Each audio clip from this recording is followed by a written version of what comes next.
নমস্কার, দেখছেন কলকাতা টিভি, সঙ্গে রয়েছে অনন্যা। শুরু করছে সংবাদ সারাদিন।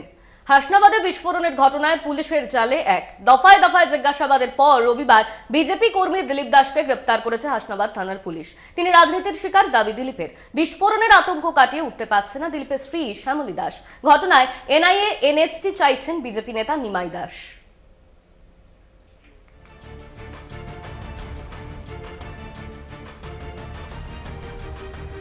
প্রথমে সন্দেশখালীতে শাহজাহান ঘনিষ্ঠের বাড়ি থেকে অস্ত্র উদ্ধার, তার একদিন পরে হাসনাবাদে বিস্ফোরণ। নির্বাচনের আবহে জানিয়ে তোলপাড় রাজ্য রাজনীতি। রবিবার সেই ঘটনায় বিজেপি কর্মী দিলীপ দাসকে গ্রেপ্তার করে হাসনাবাদ থানার পুলিশ। শনিবার সকালে সন্দেশখালীর কাছেই হাসনাবাদের শিমুলিয়া কালীবাড়ি এলাকায় বিজেপি নেতা নিমাই দাসের ভাই ও বিজেপি কর্মী দিলীপ দাসের বাড়িতে বিস্ফোরণ ঘটে।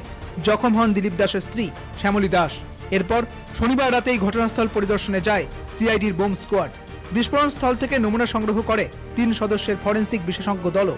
পাশাপাশি জিজ্ঞাসাবাদ করা হয় দিলীপ দাস এবং তার স্ত্রী শ্যামলী দাসকে। এরপর রবিবার গ্রেপ্তার করা হয় দিলীপ দাসকে। তাকে দুদিনের পুলিশ হেফাজতের নির্দেশ বসিরহাট মহকুমা আদালতের। খুনের চেষ্টা, ষড়যন্ত্র করে বোমা বিস্ফোরণ ঘটানো সহ একাধিক ধারায় মামলা রুজু। তিনি রাজনীতির শিকার দাবি দিলীপের। এখনো বিস্ফোরণের আতঙ্ক কাটিয়ে উঠতে পারেননি শ্যামলী দাস। শরীরে একাধিক চিহ্ন, কানে ঠিক করে শুনতেও পাচ্ছেন না। কলকাতা টিভিকে একান্ত সাক্ষাৎকারে ভয়ঙ্কর অভিজ্ঞতার কথা শোনালেন শ্যামলী।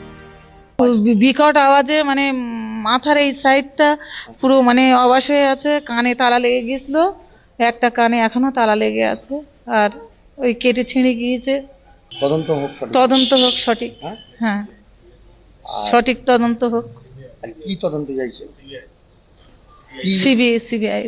সিবিআই তদন্ত। তৃণমূলের নিশানায় দিলীপের দাদা নিমাই। এদিন তিনি বোমা ফাটিয়েছেন। তিনি বাইরে থাকলে তৃণমূল হাসনাবাদে দাঁত ফোটাতে পারবে না, তাই পরিকল্পিত চক্রান্ত। এনআইএ তদন্তের দাবি জানিয়েছে নিমাই। রাজনৈতিক পরিকল্পনা।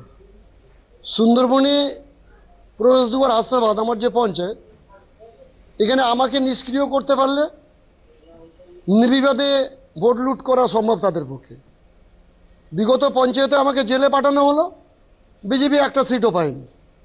যদি বেআইনি তদন্তে ফাঁসানোর চেষ্টা হয়, আমি দলের কাছে অনুরোধ করব এবং ব্যক্তি উদ্যোগে হাইকোর্ট করে এনআইএ তদন্তের দাবি করব। এনার্জি প্রয়োজনে চাইব যে নিরপেক্ষ তদন্তের স্বার্থে অবশ্যই চাইব।